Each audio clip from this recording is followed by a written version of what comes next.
Hi, I'm Juno, and before I tell you my story, please like and subscribe. Since I was little, Mom and Grandma have been in an all-out war. Grandma was filthy rich, lived in a huge mansion, and ran a successful cosmetic business. But Mom didn't want that life. What's the matter with you? You look like a beggar and you smell like a trash can. I raised you better than this. You're such a disappointment. I don't care what you think, Mom. Money isn't everything. And that makeup you wear makes you look like a clown. And your perfume smells like feet. Don't you dare talk to me like that, you little brat. You're not the boss of me. Things got so bad, Mom moved out when she was 19 and chose to spend her life roaming the country in a camper van with less than 2 cents to her name. Every day, we went on mud runs and hikes through the forest. It was fun at first, but as I got older, Mom started acting weird. One time, we'd been hiking for 10 days straight. Mom, do you think we can stop and take a shower? I saw a motel a few miles back. A motel? We live on the land. Are you offended by my body odor? Is the van not good enough for you anymore? No, I was just... Are you saying I'm not a good mom? Then she started crying like a baby.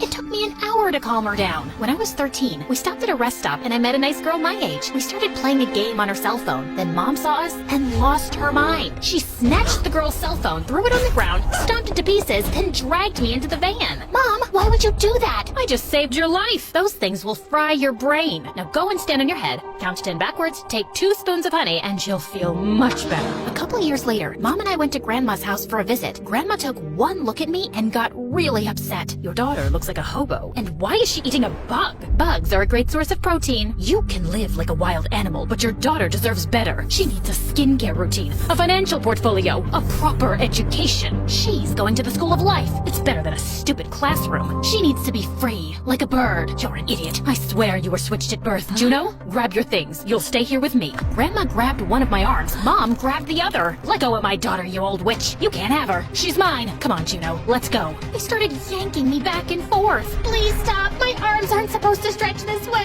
I pulled myself free, turned to run out the door, then slipped on my shoelaces and fell on my butt. As Grandma and Mom screamed and shouted at each other, I thought about the possibilities. I was tired of washing my hair in a stream and eating out-of-date food for the good of the planet. Plus, sleeping in a warm bed seemed pretty nice. I was always interested in going to a real school, and Mom was getting crazier by the second. I really needed a change. Sorry, Mom. Traveling around is fun and all, but I want a normal life, and Grandma can give me that. Mom was disappointed at first, but she respected my decision. I was sad to see her go, but totally excited to start my new fancy life. Grandma lived like the queen of a small country, with a huge staff of butlers and maids. Everything about her mansion was luxurious. Even her cat wore diamonds on her collar. My new room was amazing. It was like 5 times bigger than Mom's van. I had a huge closet full of new clothes and shoes and a bookshelf filled with books. Life was good, except for one tiny little thing. Grandma was a real stickler for rules. No running in the house. No yawning at the table. No breathing with your mouth open. My God, that's not a salad fork. That's a fish fork. She hired etiquette tutors to teach me how to be a lady, and she made me scrub the dining room floors with a toothbrush. Don't you have maids for this? How else are you going to learn the importance of hard work? I wasn't always rich. I worked my way to the top.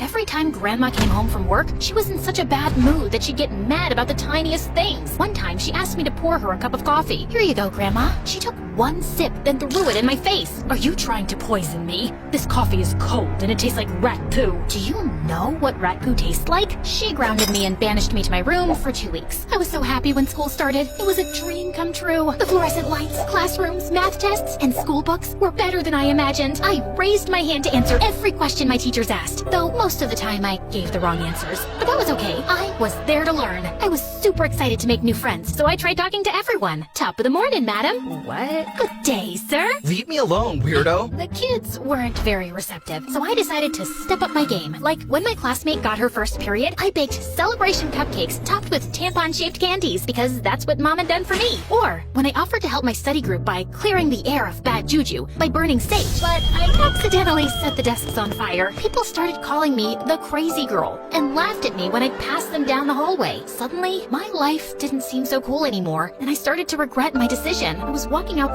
wishing that I could have a real friend, and just then, this girl fell out of the sky. She'd slipped out of the ground floor window and landed right on top of me. Her name was Nina, and she was a reporter for the school paper. Suddenly, an old janitor poked his head out of the window and started screaming like a maniac. Run! Nina and I darted across the playground background, ducking behind a building, and hid behind a trash can. What was that about? Sorry, I can't discuss it. It's a big story I'm working on. Then Nina got this weird look on her face. Are you okay? It looks like you're holding in a fart. You didn't hear this from me, but the janitor might be a robot or an alien.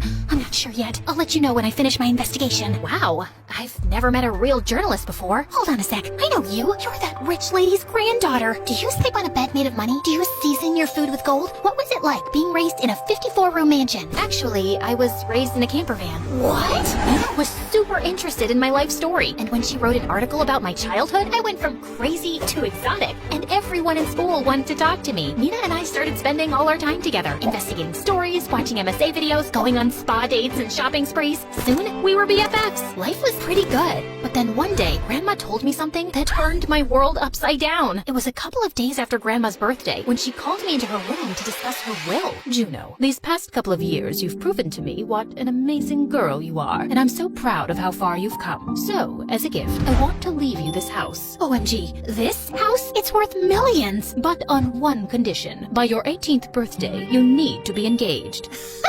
Grandma, you're so funny. Oh, honey, this is no joke. Your future husband must have these characteristics. 1, he must be handsome. 2, he must be rich. And 3, he must be smart or strong. Your choice there. But if he doesn't meet these requirements, then the deal is off. But this makes no sense. I've never even had a boyfriend. I only want what's best for you. You need someone by your side. I don't want you to end up alone like me. A handsome, rich husband won't take advantage of you.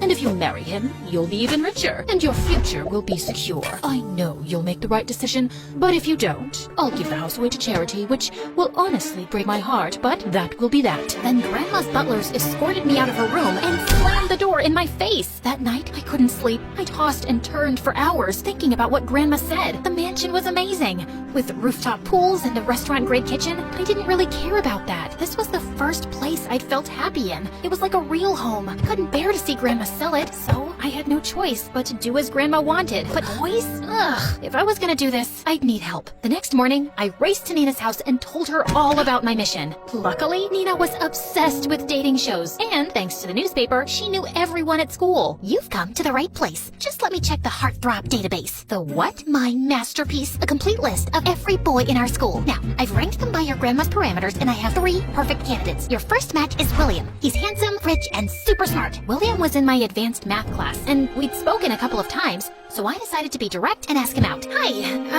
William, right? Would you like... But the moment I looked into his dreamy blue eyes, my mind went completely blank. Juno, just say something, anything. Did you know that vanilla flavoring is made from a beaver's butt glands? Gross! No, butts are pretty cool. Bees waggle their butts to communicate, like this. William laughed at me, then walked away. After that disaster, Nina set me up on a date with a guy named Lance, the captain of the football team. He's handsome, rich, and really strong. My sources tell me he can bench press 1,000 pounds, leap over a tall building, and he's faster than a speeding bullet. That doesn't sound right. On my date with Lance, we went to a fancy restaurant. Lance was cute, but he was dumb as a doornail, and all he talked about was his muscles and his workout routine. I was so bored, I fell asleep at the table. Okay, the third time's a charm. His name's Malik, and he's perfect. He's handsome, rich, and he loves nature, like you. Malik was just as Nina promised. He was super cute, funny, and sweet. We met at the park for a picnic and talked for hours. You're amazing, Juno. I've never met a girl like you before. I think you might be my soulmate. Really? Malik told me that he'd been single for a long time,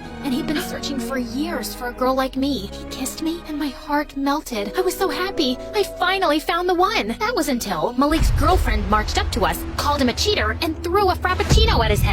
He ducked, and it hit me instead. I shoved him aside and stormed off. Stupid boys. But the next day, things got totally out of control. My driver dropped me off at school, then a swarm of boys surrounded me. Juno, I'm the guy for you. I swear I'll love you forever. Pick me. You're the girl of my dreams. They started closing in like a horde of lovesick zombies. Marry me, Juno. We're meant to be. I promise I'll never lie to you again. I shoved my way past them and raced into the building. They chased me down the hall. They rushed into the newsroom and slammed the door behind me. But when I turned around, I saw something that made me as mad as a hornet. Nina was doing a happy dance in front of a computer. An article with my face on it was on the screen. Get the girl and get super rich? Isn't it cool? My article just went viral. It's got 1 million hits, and it's only been up a couple of hours. Suddenly, my phone started blowing up with texts and DMs from a dozen random boys asking me to marry them. Why would you write something like this? Oh, come on, Juno. It's just a story. All your dates were a disaster. I thought it could help. Plus, this story put me on the map. I've gotten like a dozen job offers. I felt totally betrayed. Nina wasn't trying to help me find a husband. She was using me to help her career. You backstabbing jerk. I should have never trusted you. Don't call me a jerk, you brat. I stormed out of there and hid in the janitor's closet until my bodyguards picked me up. And just when I thought things couldn't get any worse, they did. I just gotten home when I heard shouting and screaming. I raced up the stairs and found Mom and Grandma having the biggest fight ever. I read the article. Thanks to you, my daughter will have gold diggers chasing her now. And what is this talk about marriage? She's not even 18. You're ruining her life. Don't be so dramatic. I marched off to my room to get some peace and quiet, but halfway up the stairs, I heard a loud crash. I raced back and saw Grandma on the floor, unconscious. Your grandma fainted. Call 911. The ambulance came and took Grandma to the hospital, and she was rushed into surgery. I was so worried about her, I couldn't help but cry.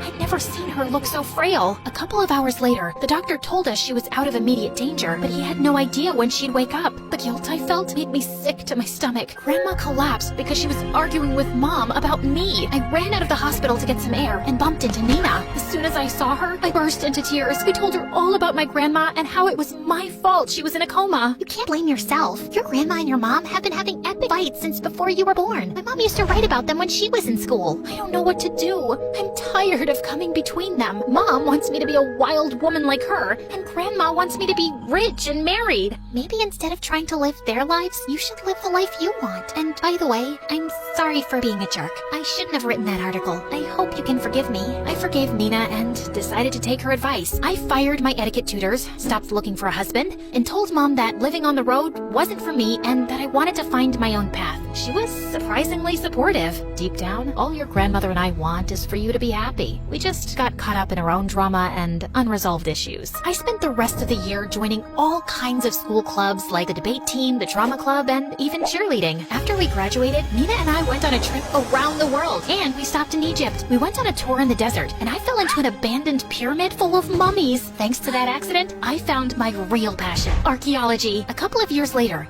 I was on a dig in Morocco when my phone rang. Grandma was finally awake. By the time I walked into her room, she was back to her usual self with perfect hair and makeup, and to my surprise, she was laughing and smiling with Mom. I ran up to them and gave them both a huge hug. Calm down, child. Let's not overreact. I just needed my beauty sleep. Don't ever scare us like that again. Are you saying that you missed me? Of course we did. Who else is gonna nag me about the mud on my clothes? Or how to use a salad fork? I'm so sorry, ladies, for any hurt that I caused you. I felt so lucky. Some people didn't even have one mom, and I had two. Both amazing in their own special way.